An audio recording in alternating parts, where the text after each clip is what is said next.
Hello, MOR listeners. My name is James Lee, and welcome to another podcast from your favorite magazine. This year, during class selections, you may be able to find a new English class about hip-hop, which you might know better as rap, taught by Alexander Eustace. In this podcast, Eustace will be talking about what the class will be like, plus some student perspectives on rap and what they're looking forward to in this class. But first, what is rap?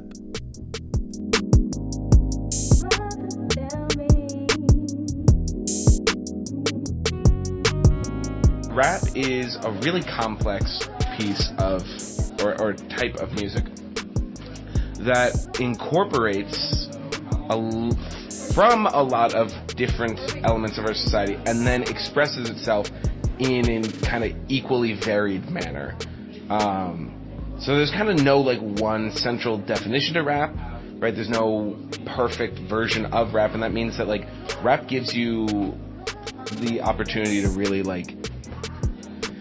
experience sides of this country, sides of this culture, and I do think it is a uniquely American thing that you wouldn't necessarily normally get from standard culture. Now, rap is no longer part of the counterculture, and it is instead just the culture. It's the number one music genre in the world right now, but it usually still prioritizes points of view and ways of living that are not really considered totally standard. And some of that's just straight capping, but they're still expressing sentiments about that life, which I'm about, by the way. I'm about that life. Now, let's get into the student perspectives. What's your name? Nolan Finaf. Matei Carilla. My name's Sam Pease. My name is Alex Whitney. Jimmy Kim. My name is Alexander Eustace. What do you like about rap? I like that it has been around for a while and is used in different movements. People use it to convey a message a lot of times. I like the beats and head boppiness. I like that I can put it on and it's versatile.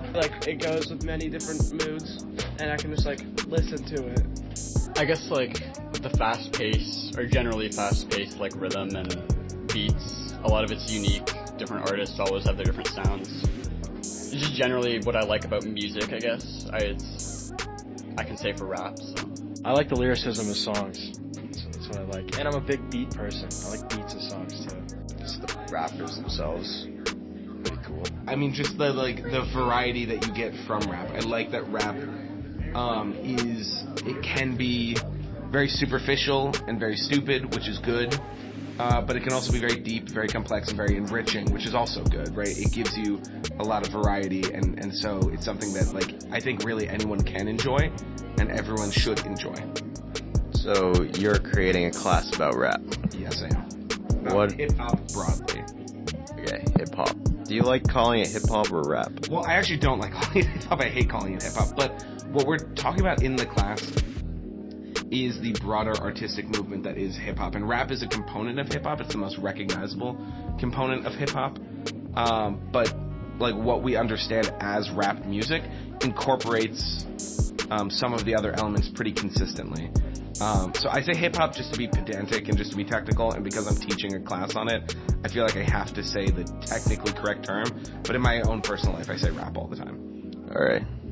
So what are you going to teach in your hip-hop or rap class? So in my rap and or hip-hop class, there are I've broken it down to 4 units, and that might not be a perfect breakdown. It might end up I might end up having to really modify that. But it's a very broad class. So the first unit is based around just sort of the history and the overview and the technical elements, what is rap, what is hip-hop, what is MCing, where did it originate, and where's it at now? Now when I say where's it at now, I really mean where, even though it's going to be running in 2024 and 2025, I really mean where was it at in 2022, because that's when I made the class, and I'm not really allowed to update it just yet. So that first unit is really just an overview unit. Then we move on to what I call the cultural context, which is where you examine what influenced rap and hip hop, and what did rap and hip hop influence outside of its outside of the obvious, right? So that's where we'll be looking at a lot of funk and R&B and jazz, a little bit of rock, and just sort of putting it in sort of the broader context of American musical and artistic culture, right? We're going to look at different art, we're going to look at movies, we're going to look at novels and literature and poems and all that sort of stuff. Then we move on to what I call issues in hip-hop, which is where we look at like the political, social, and cultural problems that we face and how hip-hop engages with them, right? So in that, we talk about the issue of racism and police brutality, we talk about misogyny and homophobia, and we sort of look at how hip-hop both at times promotes these problems, right? Like, I think anyone can point out that, like, hip-hop has a very serious problem with misogyny and with homophobia and that kind of stuff. But it also looks at how hip-hop is used as sort of a cultural and artistic means to deal with the problems, right? And then the fourth unit is we're wrapping up by looking at individual artists and kind of what makes them unique. And that's where we're really trying to look at, like, what can hip-hop do that other music genres and other art forms can't do, right? That's the goal with that one. So that one we look at, like, different specific artists. And, like, no one that I pick is really anyone who I think is, like, the best. I just think that they're really, like, important to look at from, like, the perspective of, like, a literary and artistic history. So, like, for that unit in particular, I know we look at Tyler, the Creator, we look at Missy Elliott, we look at Andre 3000, but we do not look at his latest album because it's trash. And we just sort of look at, like, what sets them aside from other people, which I like. Why did you create this class for students? Okay, this is my pitch, right? So, I also got asked this exact same question in a few meetings with Principal Noe and Dr. Morse, who ended up having to kind of approve it given the subject material. I made this class because I just thought that, like, there was a really underserved element of this population that is... okay, so there's a few answers. Right, there's an underserved element of the population who are kids who are, I think, actually really, really brilliant literary critics and analysts and writers, but they just don't care about the subject material, right? Like, they don't care about, linguistics in my case, or Mr. Kelly's case, or whoever. They don't care about, like, Shakespeare in the case of Mrs. Blaze. They don't care about, magic monsters and mythic figures. They just don't care about the material. But they probably do, but they listen to rap a lot, right? Like, as I said, it's the most popular music genre in the world. So I wanted to create a class that those kids could do well in, given their passion. Because, like, while obviously every English teacher is passionate about English and everything that we teach we're passionate about, that doesn't mean that all of our students are going to be. But so I'm creating this class for that. But also I pitch it as, like, in teaching we like to talk about windows and mirrors, right? A window is something where you look into someone else's life, but a mirror is something that shows you your own life. And I think that that's what really hip-hop can be to a community like Oyster River, a community that is unfortunately predominantly, like, white, predominantly affluent. It's a way to look at lives that maybe you don't get to experience, and obviously, like, you don't see here in this community, and you get to see other ways of being and other ways of living. But on top of that, it is also, to a certain extent, a mirror, because it is such a ubiquitous thing here. I mean, I think you and I both know that, like, rap is definitely, like, the most popular music genre in this school. Like, everyone listens to rap. And so I wanted to see if students could think more deeply about the culture that they're consuming, right? So that was kind of my goal, right? Am I an expert on rap and hip-hop? Probably more than most people, but I don't think I'm, like, necessarily qualified to, like, lead the field. But I wanted to create a class that would sort of engage the community with this material and elevate it to the level of other poetry and other literature and other art that we do consume. Because I think it is. I think it is truly like a form of poetry and a form of art that needs to be engaged with. So I talked to some other students earlier, and they said they wanted to take the rap class to understand it more. They wanted to try to find more artists that they would like. Do you think that's going to happen in this class? I definitely do. I definitely think, right, like, I try and pull as much as possible from, right, a variety of sources, and really, like, I do really want to examine, like, the history and the foundations and the very nature of rap and hip-hop, but I also try and find a good balance between really, really popular common artists, like I said earlier, like Tyler, the Creator, who I think everyone knows and everyone would is not everyone likes him, but I think a lot of people, he's very popular. I'd like to be able to examine him more closely, but also like artists like Dr. Octagon or something like that, like an artist that people might not be totally familiar with, who I think is really interesting. And so I want to like kind of thread the needle between focusing on all the super popular artists and all the super obscure artists and try and find like a good mix of both. Hopefully you didn't fall asleep in that section. Now let's go back to the students.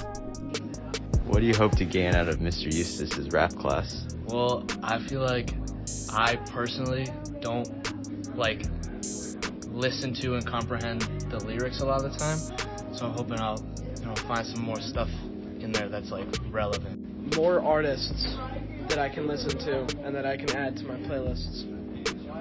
I guess just generally more information about current like hip hop and past stuff. Mr. Eustace is cool. He's an awesome teacher, so I feel like that would just be fun. And I guess I like music a lot, so. I would like to learn about like some of the origins of rap and whatnot, and how it kind of started and why it started. All the origins of like hip hop and whatnot, and all that stuff that's kind of related to rap. It'd be kind of cool to learn about. It's just a fun class for senior year. I won't have like much to do, so I'll take it for fun. What do you hope students take out of your class? I really hope that students take away from my class like a critical approach to the media and culture they consume, right? Like I hope that students walk away realizing like that the movies, the TV, the music, obviously, they listen to, that there are deeper components to it that need to be sort of sussed out, that need to be sort of extracted through kind of a rigorous approach. And so like my goal is that students learn to like look at not just rap, but any piece of culture, and they learn to say like, okay, well there's a history here, there's an artist here, there are dimensions to this that aren't necessarily obvious, right? And you should, I think, engage with that, right? Because I think you should understand the culture that you consume as a means to like better understand the world that you live in, right? Like if rap and hip hop are the number one music genre, is the number one music genre in the world, then I think it is beneficial to anybody to understand like what is it that makes it so popular, why does it appeal to us, and what are perhaps some of its deeper dimensions that we can benefit from understanding. But on top of that, I want students to know that like we in the English department and we in the school, and like I want them to feel as though they are like welcomed and understood and like accepted for like their own interest. Like I want kids to feel that like we care about what they're interested in, because that's really like why I started this. Is I wanted to address a passion that many students have.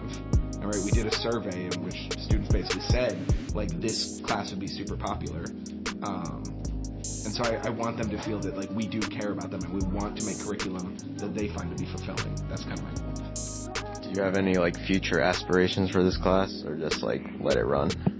I'm hoping that I have at least one student who is a wildly successful rapper, and I hope that I get shout out in their songs as the teacher who told them that they would never accomplish anything. I want to be that one, and I want to get that shout out. I think that would be a real good resume builder. So that's kind of my goal. I want a very successful student who I told would not be successful, and I want them to mention me. It's just an interesting thing to bring up at a party. How likely do you think that will happen? Not even a chance, not the slightest chance. I'm looking at some kids who are signing up for that class. None of them have the chops for it. None of them can be successful, so, we'll see. But, hey. I hope you enjoyed this podcast. If you're interested in rap or you really like Mr. Eustace, make sure to take this class. Also, go check out other MOR podcasts on Spotify. Also, I'd like to thank Chris Hawley for making this groovy background music.